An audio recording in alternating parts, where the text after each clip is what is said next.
E aí ele vai dizer que a nova aliança não é uma aliança da letra, porque a letra mata. Que a letra era a aliança dos mandamentos, aquela que punha ordenanças e que ninguém conseguiu ser justificado por ela. Mas a nova aliança é a aliança do Espírito, né? O Espírito vivifica, mas a letra mata. É a aliança da graça. É a aliança que Cristo pagou por nós todo o nosso pecado na cruz.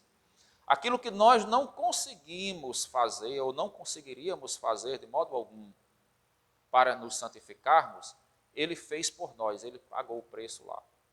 E aquilo que nós fizemos de errado, ele apagou o nosso pecado quando nos perdoou na conversão. Então, a salvação, é aqui vai entrar o discurso que existe na teologia também, da salvação por obras e da salvação pela graça. A salvação por obras, ela vai sempre manter o fiel, né, o crente, com a sua mente perturbada diante de Deus. Ele vai sempre se sentir acusado. Quando você foca nas obras, você vai viver sempre inquieto, porque você não vai ter aquele descanso do seu espírito de ter uma paz com Deus. Porque ela vira uma salvação condicional. É aquele escreve e apaga o nome do livro da vida. Quando você está bem com Deus, você está ali naquele momento de comunhão, você se sente perdoado, você se sente em paz com Deus e você se sente salvo. Quando você comete um pecado, aí você fica atormentado, você fica com medo de ter perdido a sua salvação, você fica achando que Deus já lhe rejeitou, que ele riscou o seu nome do livro da vida, porque você está focando em obras. E por obras ninguém será justificado, ninguém vai ser capaz de cumprir todas as obras, né? Por isso o Cristo cumpriu a lei por nós. Mas quando nós vemos a salvação pela graça, nós podemos ter paz com Deus, porque nós sabemos que a garantia da nossa salvação e o foco do sacrifício para a nossa salvação foi a vida de Cristo que foi entregue na cruz do Calvário. Então nós não dependemos de nós, mas nós dependemos dele. E isso nos motiva para termos paz na nossa consciência, acreditarmos no perdão que apagou todos os nossos pecados, né? E nos dá motivação para vivermos mais santos, porque nós vamos ter um sentimento de gratidão e não um sentimento de acusação. Nós vamos ter um sentimento de segurança e não de insegurança.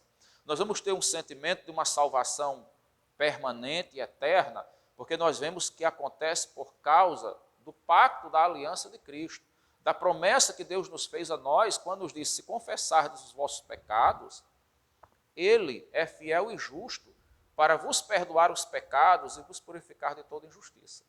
E eu creio nisso. E isso me traz paz, né? Então, a salvação pela fé é isso. Lá em Efésios capítulo 1, capítulo 2, se vocês quiserem conferir também aí, versículos 8 e 9, ele diz assim, porque pela graça sois salvos mediante a fé. E isto não vem de vós, é dom de Deus. Olha, a fé não vem do homem, a fé é dom de Deus. A graça não vem do homem, a graça é dom de Deus. A salvação também não vem do homem, a salvação é dom de Deus. No versículo 10, no versículo 9, ele diz, não de obras, ou seja, não vem de obras, para que ninguém se glorie, né?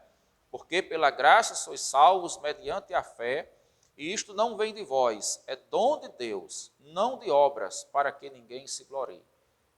Vem como um dom de Deus.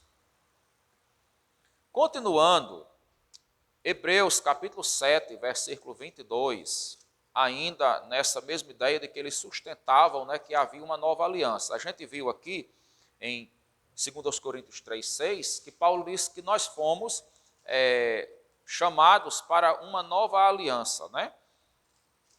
Que não é mais a aliança da letra, mas a aliança do Espírito que vivifica.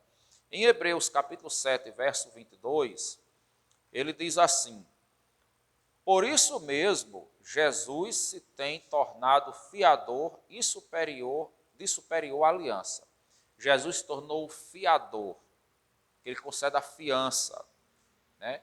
É uma linguagem do mundo dos negócios bancários, né, do comércio. Você se torna fiador, você garante algo por alguém. E Jesus ele se tornou o fiador de uma nova aliança. Ou seja, ele é a garantia de uma nova aliança que nos traz a salvação. Isso quer dizer o quê? Que a confiança que temos da nossa salvação ela é garantida por Cristo. Né? Glória a Deus, né, irmãos? E ainda do capítulo 9 de Hebreus também, versículo de número 15, que ele diz assim: por isso mesmo, ele é o mediador da nova aliança, a fim de que, intervindo a morte para a remissão das transgressões que havia sob a primeira aliança, recebam a promessa da eterna herança aqueles que têm sido chamados. Aqueles que são chamados, são escolhidos para a salvação, crer em Cristo, eles recebem a promessa da eterna aliança. Veja que ele mostra aí, com muita ênfase, que Cristo, né, capítulo 9, versículo 15, que Cristo é o mediador da nova aliança, a fim de que, intervindo a morte para a remissão das transgressões que havia sob a primeira aliança. A primeira aliança havia transgressões. Interviu a morte para que houvesse a remissão dessas transgressões que sob a primeira aliança, né, que havia sob a primeira aliança, e receberam a promessa da eterna aliança aqueles que têm sido chamados. Então nós vemos claramente esse rompimento de alianças, de testamentos, né, de estatutos, um rompimento onde Cristo cumpriu e trouxe a nova aliança como projeto da nossa salvação. Então a gente tem que se ajustar a essa nova aliança que o Senhor nos traz. E aí veio essa pergunta: como podemos entender a declaração que a igreja é o novo Israel? Então a gente vai passar aqui a ver o que Luiz Berkoff, né, ele nos fala em seu livro, na página 209,